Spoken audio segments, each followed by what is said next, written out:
దేవుని పరిశుద్ధ నామమునకు మహిమ కలుగునుగాక. క్రీస్తునందు ప్రియ దేవుని బిడ్డలారా, ప్రభు అయిన యేసు క్రీస్తు పరిశుద్ధ నామములో మీ అందరికీ ఈ ఉదయకాల శుభములు తెలియచేయచ్చు ఉన్నాను. ఈ దినమంతయు మీకు మీ కుటుంబానికి దీవెనకరముగాను ఆశీర్వాదకరముగాను దేవుడు అనుగ్రహించాలని మీ కొరకై ప్రార్థిస్తూ ఉన్నాను. నేటి దినము కొరకు ఏర్పాటు చేయబడిన దేవుని వాక్యము యోహాను సువార్త 6వ అధ్యాయం 34వ వచనం.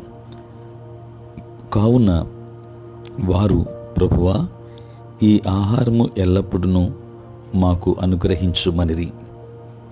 ప్రియులారా, నేటి దినము కొరకు ఏర్పాటు చేయబడిన ధ్యానాంశము పరలోక ఆహారము.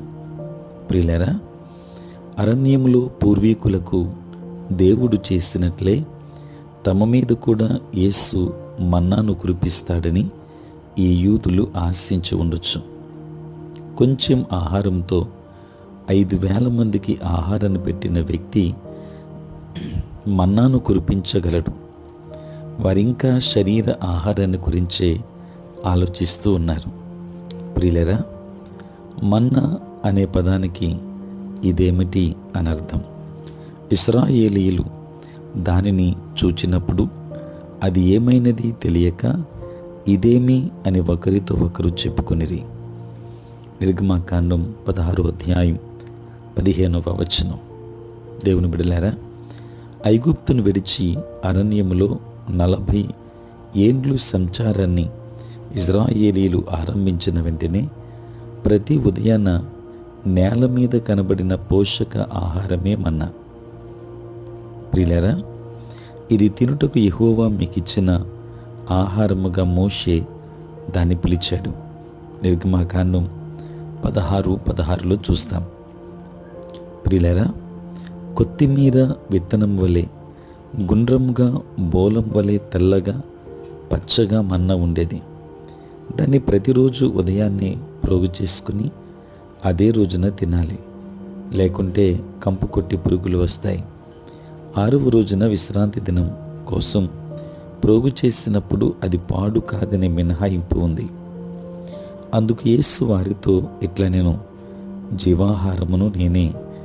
ప్రియులారా, గొప్ప అద్భుతమైన రొట్టె ముక్కల కోసం ప్రజలు ఎదురు చూస్తున్నారు. కానీ అది వారి ముందు ప్రత్యక్షమయ్యే అద్భుతంతో పోలిస్తే చిన్నగా ఉంది. దేవుడు ఎన్నడూ చేయని గొప్ప అద్భుతంతో మాట్లాడుతున్నారు. కానీ వారి కళ్ళు గుడ్డివైనవి. వారి అవసరతను యేసు వారికి ఇచ్చేదాన్ని మాత్రమే వారు చూస్తారు. దేవుని బిడ్డలారా, తన కుమారుడు ద్వారా దేవుడిచ్చిన ప్రేమ, విమోచన, గొప్ప అద్భుతాన్ని మరచి ఒక విషయములో దేవుని వెతకడములో అనేక సార్లు తీక్షణముగా ఉంటాం. యేసు లేకుంటే నీ జీవితం ఎలా ఉంటుందో ఈరోజు ఆలోచించు. దేవుని బిడ్డలారా, ఆయన నీ ప్రభువుగా రక్షకునిగా ఉన్నాడు కనుక నీ జీవితం ఎలా మార్చబడిందో ఆలోచించండి.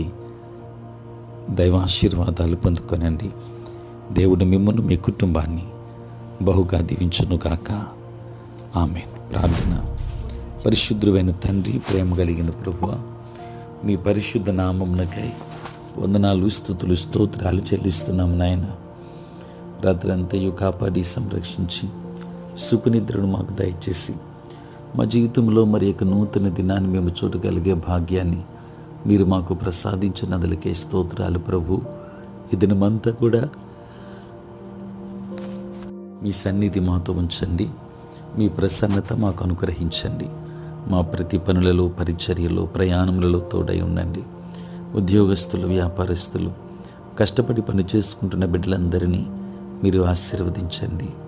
చదువుకుంటున్న బిడ్డలకు తోడై ఉండి మీ జ్ఞానమును వారికి ఇవ్వండి. దూరదేశాలలో, దూర ప్రాంతాలలో ఉంటున్న ప్రియులైన బిడ్డలందరినీ మీరు ఆశీర్వదించండి. దేవానికి స్తోత్రాలు. దేవరక్షణ లేని వారికి రక్షణ ఇవ్వండి. మారు మనస్సు లేని వారికి మారు మనస్సు ఇవ్వండి. నీ సేవ పరిచర్య చేయించిన ప్రతి సేవకుని దీవించండి. మీరే తోడై ఉండమని వేడుకుంటున్నాం. సార్వత్రిక క్రైస్తవ సంఘాన్ని మీరు ఆశీర్వదించమని వేడుకుంటూ తండ్రి, ఇది నా ఆశీర్వాదముల చేత మమ్మల్ని అందరినీ కూడా నింపి బలపరచుమని, ప్రతిదినము ఈ ప్రాతకాలపు ధ్యానములలో ఏకీభవించిన ప్రతి కుటుంబాన్ని బిడ్డను ఆశీర్వదించి పరలోకపు ఆశీర్వాదములు మీరు దయచేయండి. యేసు నామములో ప్రార్థించి వేడుకొనుచున్నాం తండ్రి, ఆమేన్. తండ్రి, కుమార, పరిశుద్ధాత్మ త్రియేక దేవుని దీవెన సదా మీకును మీ కుటుంబానికి బిడ్డలకును తోడై ఉంటును గాక. ఆమేన్.